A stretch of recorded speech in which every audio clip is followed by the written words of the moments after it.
You are standing in a room full of people crying, and you feel nothing at all. The casket is right there. Someone you loved is inside it. Everyone around you is breaking apart, tissues pressed to their faces, shoulders shaking, and you are just standing there, dry-eyed, wondering what is wrong with you. You wait for the tears. They do not come.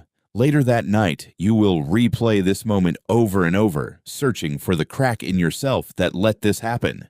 But here is the strange part. The real answer is far stranger than a broken heart. Your brain is not malfunctioning. It is doing exactly what it was built to do. For most of human history, grief was not a private feeling you processed alone in a quiet room. It was a public event, timed and choreographed by the group around you. Anthropologist Renato Rosaldo, who spent years studying the Ilonggot people of the Philippines, found something unsettling. Grief did not simply erupt on its own. It was shaped, permitted, and sometimes even delayed by the rules of the tribe. A person could carry loss for weeks before their body was allowed to release it, because the community decided when mourning could safely happen. Think about that for a second. Your body might be waiting for permission. When someone dies, your nervous system runs a rapid calculation. Is it safe to fall apart right now? Do you need to keep functioning to protect the people who are still alive? Are you the one who has to make the calls, plan the service, hold the family together? If the answer is yes, a very old survival circuit steps in and quietly turns the volume down on your emotions.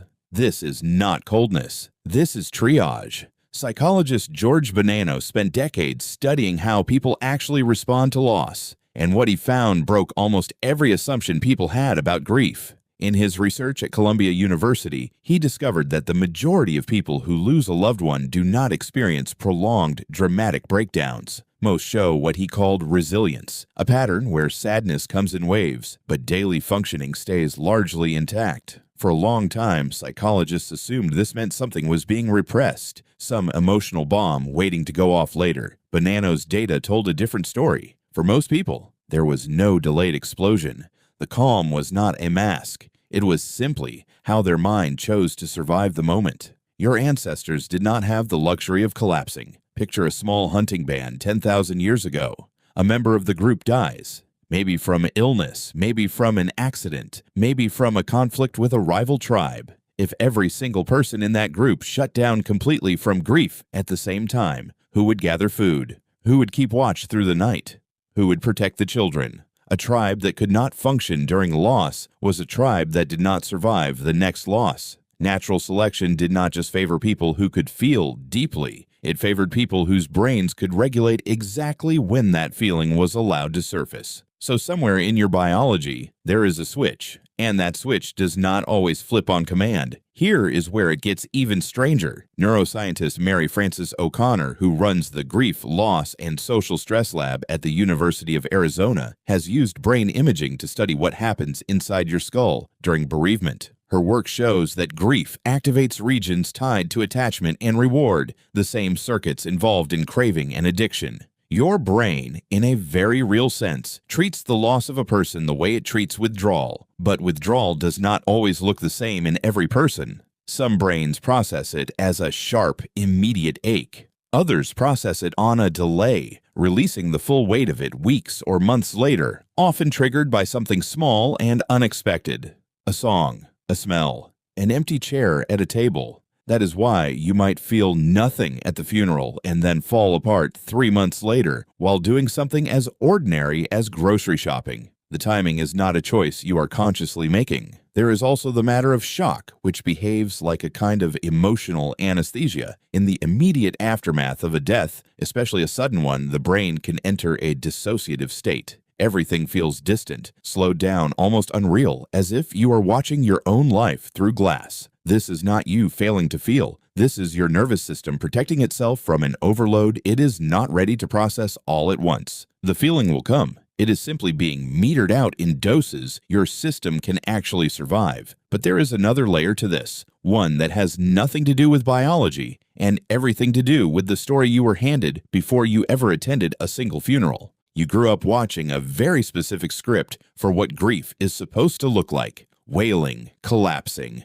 being physically unable to stand, television, and film have spent decades teaching you that real love equals visible devastation and that anything less is suspicious. So when your own grief does not match that performance, you do not just feel sadness. You feel shame on top of it, a second layer of pain stacked over the first, entirely manufactured by expectation rather than biology. This is where it gets almost cruel. The people who appear the most composed at funerals are often carrying one of the heaviest loads in the room because they are grieving and simultaneously managing everyone else's grief. They are the ones answering the door for relatives, arranging the flowers, making sure their younger siblings are eating. Their nervous system has assigned them the role of stabilizer, and stabilizers cannot afford to fall apart, at least not yet. Psychologists have a term for grief that never gets its moment, calling it disenfranchised or delayed grief, and it does not vanish simply because it was postponed. It waits, sometimes for years. It resurfaces in irritability that seems to come from nowhere, in sudden waves of exhaustion,